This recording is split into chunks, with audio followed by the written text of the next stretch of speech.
Hello. Hope you're doing well. Today, I'm here to show you how to utilize the save cart function on our site. So, first things first, you need a couple items in your cart, which we have here. So we'll click on the view cart button in the top right corner.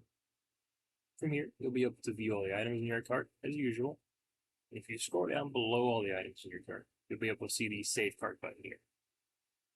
You'll click on that save cart button, type in a name for your cart, and hit the enter key.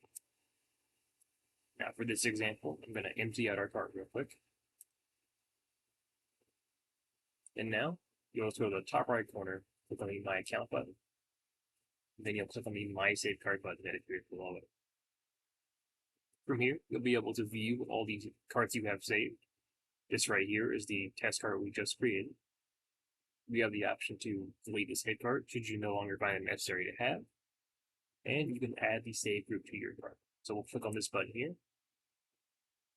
And as you can see, all those items that we just saved are now in our cart. I hope this helps, and you enjoy the rest of your day.